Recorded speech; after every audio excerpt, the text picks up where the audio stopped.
미나상 konnichiwa. 일본어 언어민 강사 요미입니다. 제가 얼마 전에 일본어 공부하기 전 꼭 알아야 할 것이라는 영상을 올렸어요. 거기서 일본어 공부하시려면 한자도 꼭 외우셔야 된다라는 이야기를 했는데요.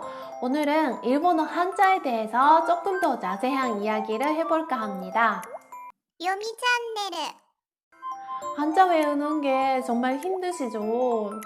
그렇다고 해서 한자 때문에 일본어 공부 포기하지 마시고요. 쉬운 것부터 하나씩 외워가시면 괜찮을 거예요. 할 수 있습니다. 한국어 한자하고 일본어 한자 제일 다른 점은 그 한자를 읽어주는 의미입니다. 이게 바로 일본어 한자가 어렵다고 느껴지는 가장 큰 이유인 것 같아요. 한국어 한자는 그 한자가 가지고 있는 음으로만 읽어주면 되는데요. 일본어 한자도 마찬가지로 그 한자가 가지고 있는 음으로 읽어주는 음덕이라는 게 있어요.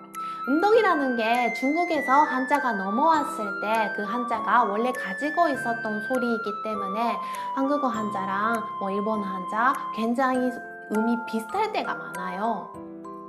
예를 들면 먹을 식.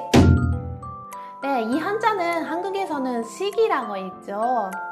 일본에서는 음덕으로 쇼크라고 읽어주는데요. 자, 이 한자가 들어가는 단어 몇 가지 볼까요? 쇼크도, 조쇼크, 쇼크지. 네, 어떤가요? 발음이 좀 비슷하지 않나요? 네, 이런 식으로 음덕으로 읽어주는 한자어 같은 경우에는 발음이 비슷해서 비교적으로 외우기 쉬울 거예요. 그리고 한 가지 일본어 한자에는 그 한자가 가지고 있는 뜻으로 읽어주는 훈독이라는 게 있어요. 자, 뜻으로 읽어준다는 게 무슨 말이냐면 일본에 한자가 들어오기 전부터 일본 사람들이 한자를 전혀 몰랐을 때부터 계속 써왔던 순수한 일본어가 있어요. 원래 이 순수한 일본어는 한자로 표기하지 않았던 말들이에요. 그런데 나중에 한자가 들어오고 나서 그 순 일본어를 표기할 때 그 뜻에 맞는 뜻을 가지고 있는 한자를 나중에 가지고 와서 갖다 붙인 거예요. 그리고 그 단어를 표기할 때는 그 한자를 써서 표기하면서 읽어줄 때는 원래 그 쓴 일본어식으로 읽어주는 게 일본어 한자의 훈독입니다. 아까 나왔던 먹을 식, 이 한자의 뜻은 먹다잖아요. 일본어로 먹다는 다베르, 네, 이렇게 말하는데요. 자, 이 다베르 원래 한자어는 아니지만 표기할 때는 이 한자를 써서 네, 이렇게 표기해주면 되고요. 읽을 때는 원래 순 일본어식으로 다베르, 네, 이렇게 읽어주면 돼요. 이게 바로 일본어 한자의 훈독이에요. 한자 하나에다가 음독과 훈독이 몇 개씩 있는 경우가 많아서 같은 한자인데 나올 때마다 다르게 발음해야 될 때가 많아요. 이것 때문에 많은 분들이 이걸 도대체 어떻게 다 외워야 될지 모르겠다. 네, 많이 힘들어 하시는 분들 정말 많이 봤어요. 일본어 한자 공부 방법은요, 정답은 없다고 생각해요. 사람마다 본인에게 맞는 공부 방식이 다르기 때문에 이렇게 하라고 말씀드리지는 못하겠지만 그래도 제가 많은 학생을 가르쳐온 사람으로서 한 가지 팁을 드리자면요. 한국에서도 한자 공부하잖아요.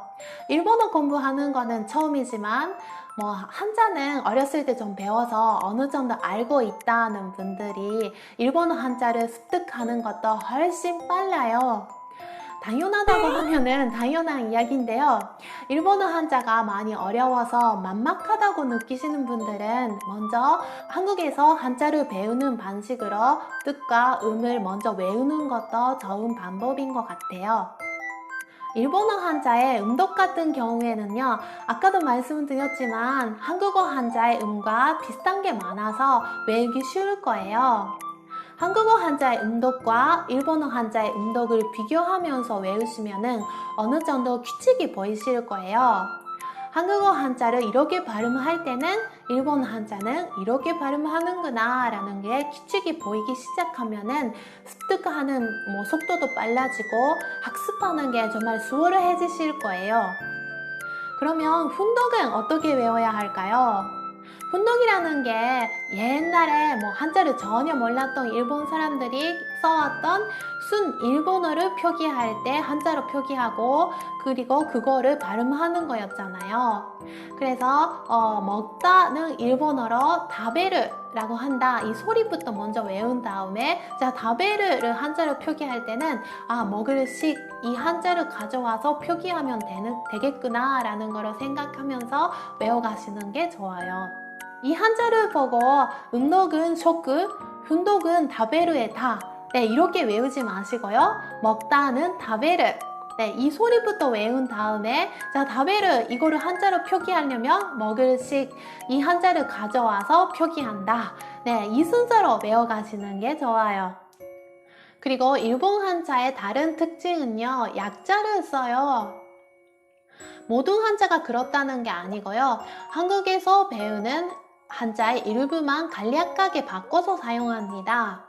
이렇게 비교하시면 조금 다른 모습이지만 한국 한자를 먼저 배웠다고 해서 못 알아볼 정도로 변해버린 한자는 없으니까요. 걱정하지 마세요.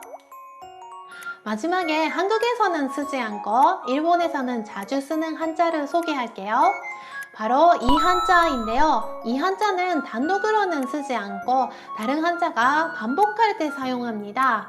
예를 들면 뭐 때때로 가끔 이거는 일본어로 도키도키라고 하는데 도키도키를 한자로 표기하면 이 한자를 두 번 써서 이렇게 표기하는데요. 일본에서는 이렇게 같은 한자가 반복할 때는 두 번째 한자는 쓰지 않고 대신에 이렇게 쓰시면 돼요. 이 한자는 가타카나 노하고 마가 합쳐진 모습이라서 노마라고 하는데요. 이 노마가 들어간 말은 어떤 게 있냐면 히비, 이로이로, 사사키 이런 말들이 있어요. 오늘은 일본어 공부할 때 많은 분들이 어려워하는 한자에 대해서 이야기를 해봤어요. 한자 때문에 스트레스 많이 받는 분들에게 조금이나마 도움이 되었으면 좋겠습니다. それでは皆さん、漢字の勉強頑張ってくださいね。バイバイ。